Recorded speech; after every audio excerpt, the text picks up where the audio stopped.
Hi everyone, welcome back to Corporate Decoder. In this filing, there's a lot about potential stock dilution, which is like offering more slices of the same pie, making each slice smaller.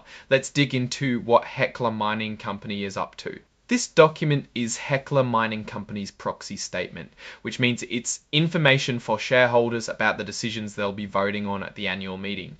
It covers everything from electing directors to approving executive pay. Think of it as a report card and a ballot all rolled into one. Rob Kapramarov, the president and CEO, invites everyone to the annual meeting, which will be online this year. He touches on the company's legacy and introduces his vision for the future. Basically, he's saying Hecla has a great foundation with its mines, especially Greens Creek and Lucky Friday, but there's work to be done to improve things like production at Keno Hill. He also thanks Cassie Boggs and Chuck Stanley for holding down the fort during the leadership transition. The board is making sure it has the right skills such as CEO experience, corporate governance knowledge, international business savvy, and risk management expertise. They're looking for a blend of new perspectives and long-term experience. There are 3 Class 3 directors up for election: Charles Stanley, Alice Wong, and Jill Satra. These folks are nominated for another 3-year term. Stanley has tons of experience in natural resources, Wong brings corporate governance expertise, and Satra knows her way around accounting. Shareholders are asked to ratify the appointment of BDO USA as the company's independent accounting firm for 2025. The audit committee is happy with BDO, but they want shareholder input. In 2024, audit fees were $1.4 million and audit-related fees about $145K.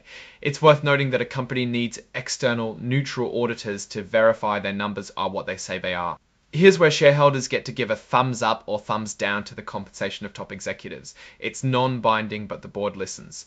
Last year, only 70% of shareholders approved executive pay, which is a drop from the previous year. The company engaged with shareholders and has implemented some changes as a result. The company changed some executive pay plans for 2025, including terminating or modifying existing short-term and long-term incentive plans. They also froze some retirement plans, meaning new executives can't enroll. Here are some of the key executive compensations. It might look like a lot, but it's important to the people doing the jobs, and we see whether they delivered that value. As a quick summary, the CEO got approximately $226K, the Chief Financial Officer got around $1.6 million, and other executives got compensations in the million range and 500,000. Here we see the breakdown of how executive compensation was related to company performance. Key financial performance measures were annual total shareholder return, IS ounce, mine site operating cash flow, capital spending, and silver equivalent ounce production. It shows what's really important to the company. Finally, shareholders are being asked to approve increasing the number of authorized shares of common stock from 750 million to 1.25 billion.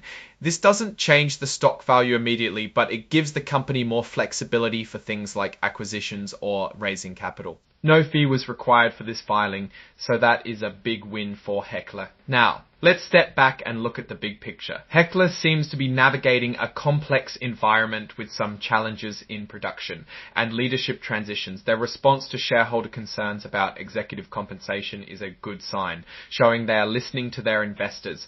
A big risk is whether they can efficiently ramp up production in mines. It may require more strategic changes to fully capitalize on their assets.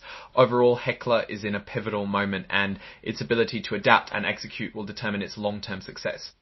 That's it for this episode of Corporate Decoder. If you enjoyed this simple breakdown, please like, comment, and subscribe for more deep dives into the world of corporate filings. Thanks for watching.